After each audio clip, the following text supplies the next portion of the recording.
Najveći izazov bio zapravo napraviti festival koji će, da tako kažem, servisirati osnovnu ideju programa, a to je veće prisustvo slovenačkih muzičara u ovogodišnjem programu. Isto tako, format je zapravo bio najveći izazov u smislu da šta se može uraditi na jednom festivalu koji postoji već tako dugo, koji je dio jedne institucije koja ima određene svoje standarde i uzuse, šta se može napraviti da bude novo u smislu atraktivnijeg i svježijeg za publiku. Tako da smo ove godine zapravo u parku napravili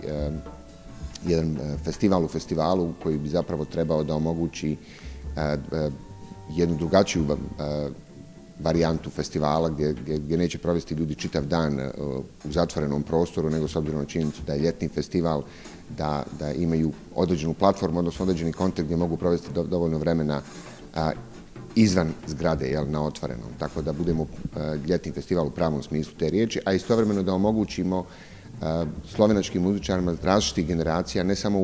u okviru glavnog programa, nego i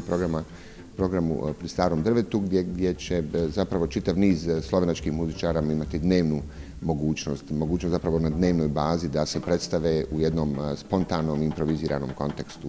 Tako da je to zapravo bio najveći izazov za festival, kako objediniti sve te želje i potrebe koje smo imali prilikom kreiranja programa, dakle u smislu formata. To je bio najveći izazov. Pa jako je teško porediti situaciju na muzičkoj sceni, a naročito na jazz sceni u Bosni i Hercegovini i Sloveniji, s obzirom da postoje mnoge razlike između te dvije scene.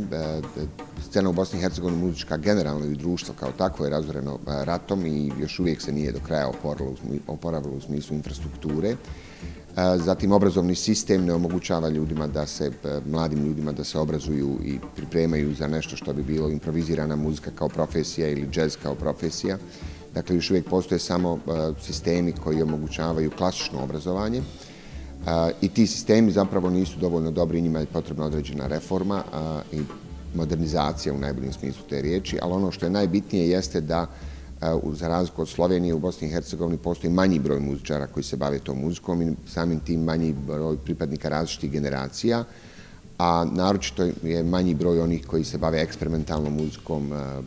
a čitav niz razloga je zapravo doveo do toga da je manji interes nego što je u Sloveniji. Tako da je slovenačka scena bogata i u smislu internacionalaca i oni koji sviraju izvan Slovenije, a isto tako oni koji su tu i koji još uvijek žive, koji ne žive negdje vani i mislim da je slovenačka scena zapravo, i mi smo to ovim programom pokušali da reflektiramo, se nalazi u jednom vrlo zanimljivom trenutku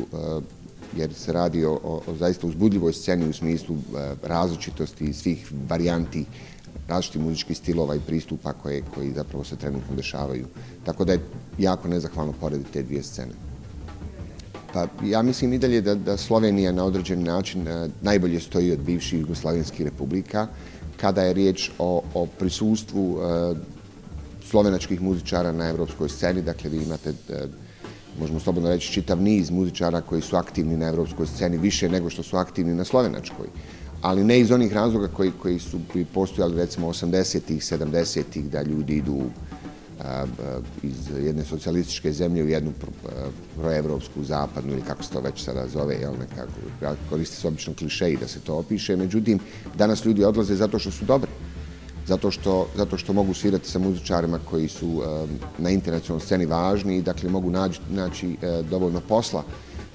izvan Slovenije. To je najbolji dokaz da jednoj sceni dobro ide kada imate dovoljan broj internacionalaca koji zapravo ne odlaze iz Slovenije zato što u Sloveniji ne mogu time da se bave, nego odlaze iz Slovenije zato što je ovo internacionalna muzika. Dakle, i Amerikanci na američkoj sceni je stvar internacionalne prirode, tako da je pogotovo u Evropi ne postoji, rijetko je da imate jedan bend koji je nacionalno unificiran i da imate jedan festival koji će predstavljati samo nacionalno unificirane bendove u smislu da ćete imati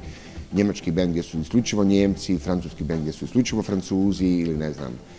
bilo koji drugi bend iz Evrope gdje će predstavljati samo jednu naciju. Dakle, ovo je multinacionalna djelatnost, da tako kažem, tako da je Najbolji znak uspješnosti jedne scene je zapravo njeno prisustvo njenih muzičara internacionalno, dakle bez ikakvih limitacija. I mislim da slovenačka scena upravo ima to. Dakle, da su muzičari prisutni u Evropi na način da su zanimljivi zbog svoje muzike, a ne zato što dolaze od nekud, zbog neke egzotike. Pa, to je najnezahvalnije pitanje koje se može postaviti nekome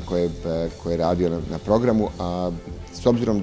na činjenicu da je čitav program rezultat selekcije, dakle sve su to ljudi koji su muzičari koji su izabrani iz nekog posebnog razloga, dakle nije tu niko došao kao u Hyde Park, eto samo zato što se tim bavi ili samo zato što je Slovenac ili samo zato što je Japanac, već su ljudi došli zbog razloga koje su estetske prirode, dakle koje leže u njihovoj muzici. Tako da je jako nezahvalno izdvojiti bilo koga. Ja uvijek želim da kažem da ono što posebno izdvajam kao predmet moguće pažnje za publiku jeste festival kao cjelina. Međutim, ono što je posebno ove godine jeste činjenica da festival otvara na glavnoj sceni slovenački muzičar i mislim da je to jedan relativno rijedak slučaj, pogotovo je apsolutno rijedak u smislu da jedan solista domaći otvara festival i mislimo da je to večer koja je jako bitna u istorijskom smislu. Zbog toga mislim da je drumming cellist i nakon toga Holland Hussein i Potter, da je to zapravo